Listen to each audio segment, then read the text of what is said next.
Hi, everybody, and welcome back to my functional yet versatile home office. I'm Mary, the OG woo-woo therapist, and I apologize in advance for any intrusive sounds that may come into this recording. I live a block from the interstate, so there's lots of traffic noise that can and does happen.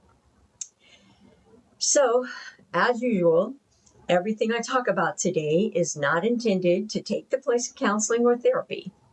It is for information purposes only. If you relate to any of what I say today, please do not self-diagnose or diagnose anybody else. Find yourself a therapist and talk about it with a professional. I also want to give the additional cautionary note here that it's important to respect safety through pacing and supporting choice. That means I will move slowly, I'll explain concepts in a grounding way, and you're always invited to pause, skip ahead, or come back later. I encourage you to take the information in chunks. Today we're talking about something many people live with but rarely hear explained clearly. What happens when complex PTSD and untreated ADHD exist in the same brain? I have many clients where this struggle is real. I myself have ADHD. However, when I was a child, ADHD wasn't a thing that kids were diagnosed with. I grew up during the late 50s and early 60s, and I was diagnosed as rambunctious, problematic. Why can't you sit down? Why can't you be still? Why can't you pay attention? That was my diagnosis as a kid, and there really wasn't a lot of help available except for me to modify my behavior and comply. Today, however, the story is very different. ADHD seems to be a very common diagnosis these days. There are a lot of people, at least according to the reports during 2020, during the COVID era, so many people were diagnosed with ADHD because they had to sit still, they had to stay home, they had to figure stuff out, and they spent a lot of time with themselves.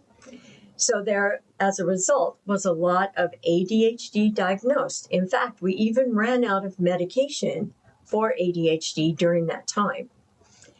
During that time, I was one of those people that was taking medication for my ADHD, and I couldn't get it. There was about 6 months where medication was unavailable. While I was staying home, I was still working as a psychotherapist. I was still meeting with my clients virtually. So it would have been of great benefit for me to have my medication. However, I was able to manage and make do because I had lived all my life learning how to manage my symptoms. So, although CPTSD is formally recognized in the ICD-11, it is not separately listed in the Diagnostic and Statistical Manual of Mental Health Disorders, creating diagnostic complexity in clinical practice. If you've ever felt like you understand what you should do, but can't start, small tasks feel emotionally overwhelming, or you've spent years believing you're lazy or broken, this episode might feel uncomfortably familiar and hopefully deeply validating. Today, we'll explore how CPTSD and ADHD overlap, why they often get missed or misdiagnosed, and what healing can actually look like. Increasing research suggests significant bidirectional interaction between trauma exposure and executive functioning deficits. Today's episode synthesizes clinical research, neurobiology, and treatment implications. Throughout the episode, you'll also hear clinical commentary, which are insights therapists often share behind the scenes, but clients rarely get explained fully. I need to give the caveat here that I am not a trained ADHD therapist. My interest in ADHD with CPTSD is from a professional standpoint because of my clients. The only thing I know about ADHD is how to manage my symptoms, which are suggestions that I can make to my clients. However, when I suspect that ADHD may be something that is complicating the treatment process, I have a self-assessment that my clients can do, and they can determine after taking that self-assessment whether to seek a formal assessment from a psychologist. So let's begin. First, let's define the two pieces of the puzzle. Clinically, ADHD reflects developmental regulation deficits, whereas CPTSD reflects acquired survival adaptations. However, both manifest as regulation disorders. Both conditions impair top-down regulation from prefrontal networks over limbic activation. CPTSD, or the trauma adaptation model, typically develops from long-term or repeated trauma, especially situations where safety or escape wasn't possible, most often in childhood environments marked by instability, neglect, or chronic stress. Unlike single-event trauma, CPTSD affects identity and emotional regulation. Common experiences include emotional flashbacks, chronic shame, hypervigilance, difficulty trusting relationships, and nervous system exhaustion. Research from the World Health Organization indicates prolonged interpersonal trauma alters stress response systems. ADHD isn't about attention deficits alone. It's primarily a condition of executive functioning. ADHD is characterized by persistent patterns of inattention, which is my type, impulsivity, and/or hyperactivity, and it is linked primarily to executive function impairments involving the prefrontal cortex. Executive dysfunction models by Russell A. Barkley conceptualize ADHD as a disorder of behavioral inhibition and self-regulation rather than attention alone. That includes starting tasks, organizing actions, regulating emotions, managing time, and sustaining motivation. Untreated ADHD often looks like chronic overwhelm rather than hyperactivity. One of the biggest misunderstandings is that ADHD is a motivational problem and CPTSD is purely emotional. Clinically, both are regulation disorders. They affect how the brain manages energy, attention, and stress. When they occur together, clients often blame themselves for neurological processes they never learned about. A key point to remember here is that ADHD is about executive system regulation difficulty, and CPTSD is about nervous system threat regulation difficulty. When both systems struggle simultaneously, daily life becomes disproportionately exhausting. Here's where things get complicated. CPTSD and untreated ADHD don't just coexist, they amplify each other. Imagine trying to complete a task. ADHD makes initiation difficult, but trauma adds another layer. The brain interprets uncertainty as danger. So instead of simple procrastination, the nervous system reacts with anxiety, shutdown, avoidance, or emotional flooding. Here are some of the ways they overlap. CPTSD and ADHD have shared neural systems, and research identifies overlap in three primary areas of the brain: prefrontal cortex, the amygdala, and dopamine pathways, or the limbic system, or otherwise known as the reptilian brain. In the prefrontal cortex, we see reduced activation in ADHD and stress-related inhibition in CPTSD. They look the same behaviorally, but are not the same in the brain. In the amygdala, we see emotional impulsivity in ADHD and hyperreactivity in CPTSD. Again, behaviorally, they look the same. In the dopamine pathways, or the limbic system, we see reward dysregulation with ADHD and motivation suppression in CPTSD. All of these look the same behaviorally, but are activated by very different catalysts. And chronic stress exposure reduces executive functioning capacity in ADHD and CPTSD. Clients often say, I know it's a small task, so why does it feel terrifying? From a trauma perspective, failure once meant with pain or loss of safety. The brain learned mistakes are dangerous. ADHD increases mistakes unintentionally, which reinforces trauma beliefs like, I'm not good enough.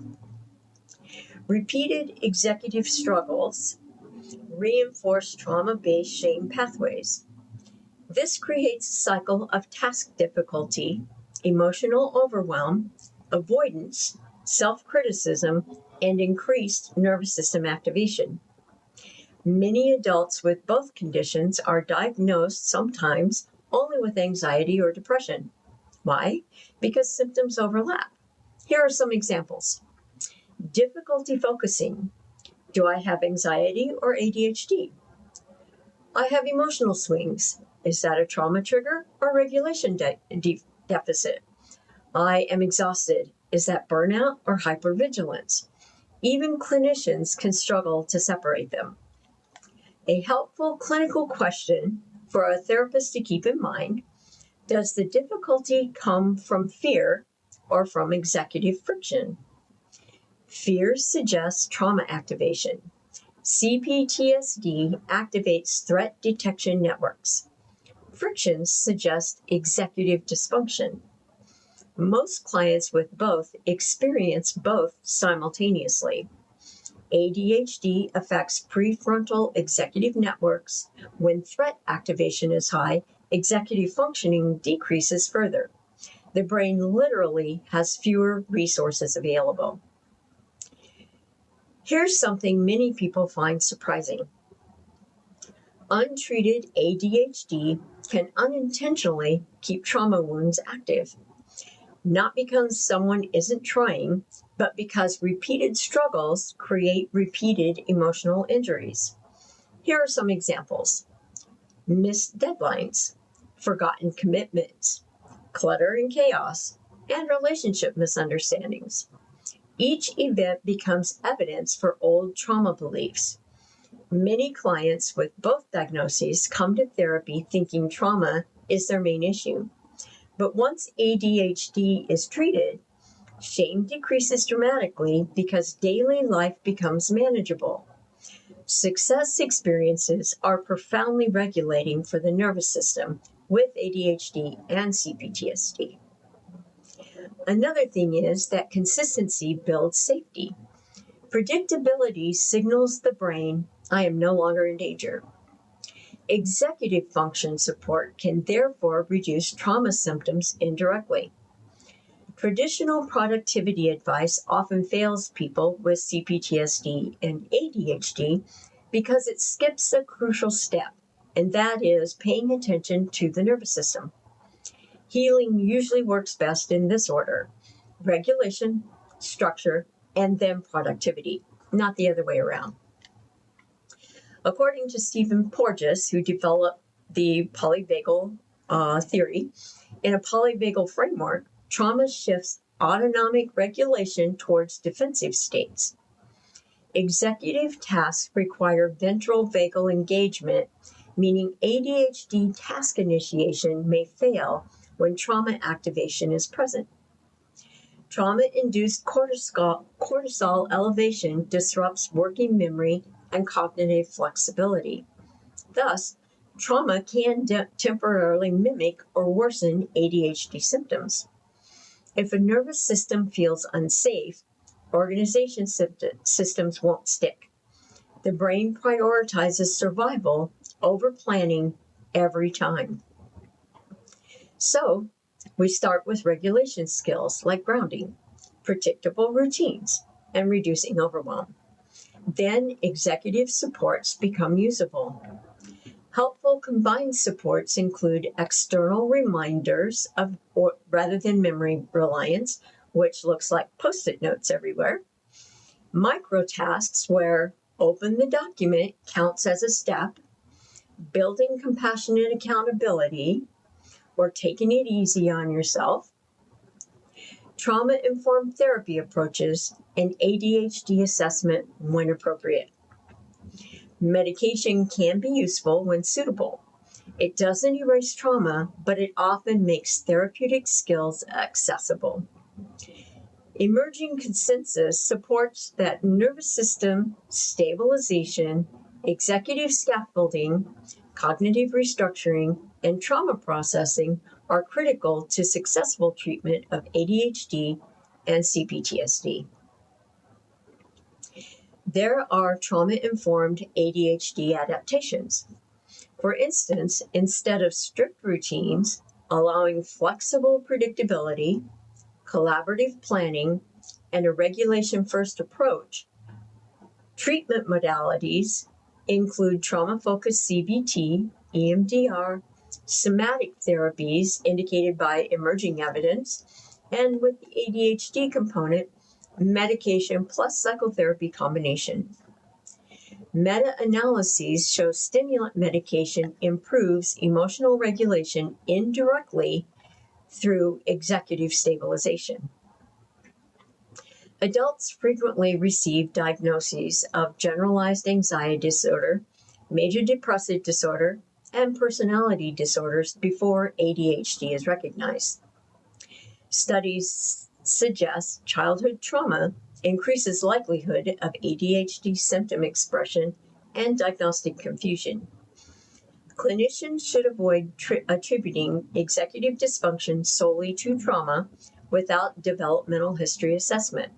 Here are some clinical differentiation questions to assess which one is which. Is it trauma-driven difficulty, trigger-dependent, safety-related avoidance, or an emotional flashback? Is it ADHD-driven difficulty, cross-situational, present since childhood, or interest-based performance variability? And what that looks like is something I'm interested in, I can pay attention to for hours. Things I'm not interested in, I can't even get started with most of the time. Research increasingly frames untreated ADHD as a chronic stress generator. Functional impairments lead to repeated perceived failure, social rejection, and occupational instability. These experiences reinforce maladaptive schemas common in CPTSD, which are generally framed as negative cognition beliefs. Longitudinal studies show untreated ADHD correlates with increased anxiety disorders, emotional dysregulation, and lower self-efficacy.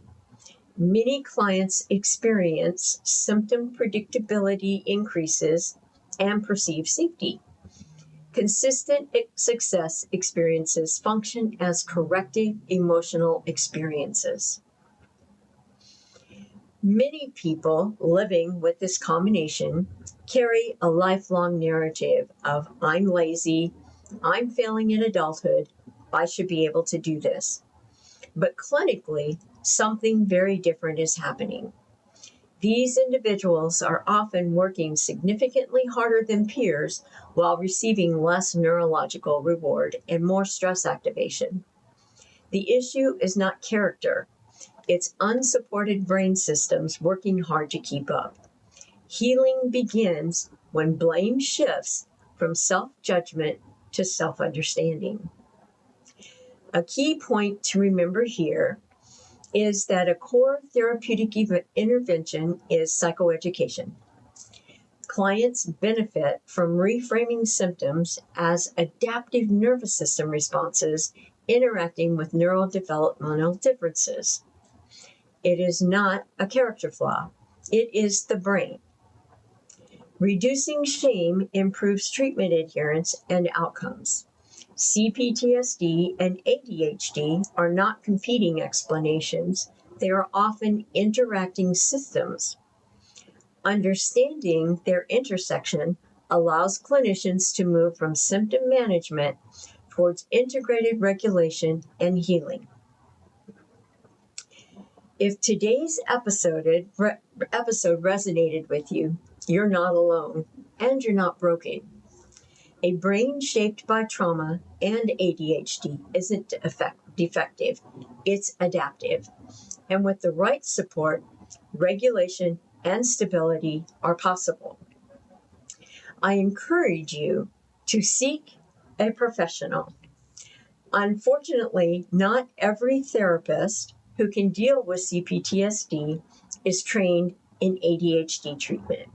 And I am the perfect example of that. I am not trained to treat ADHD. As I said before, my only understanding of it is that I have it. So I learned to manage the symptoms, and I can offer that to my clients as experiments that they can run to see if it works for them. And if it doesn't, then I strongly suggest that they get to a professional, a psychologist or a psychiatrist, to be evaluated and assessed for ADHD, and then to discuss whether they want to use medication or seek intensive therapy with an ADHD-trained provider. Well, that's it for today. I hope you got something out of this content today. Please like and subscribe, and I will be back next week with a client-suggested topic. Thank you for spending this time with me today, and take care of your nervous system this week. Thanks for being here.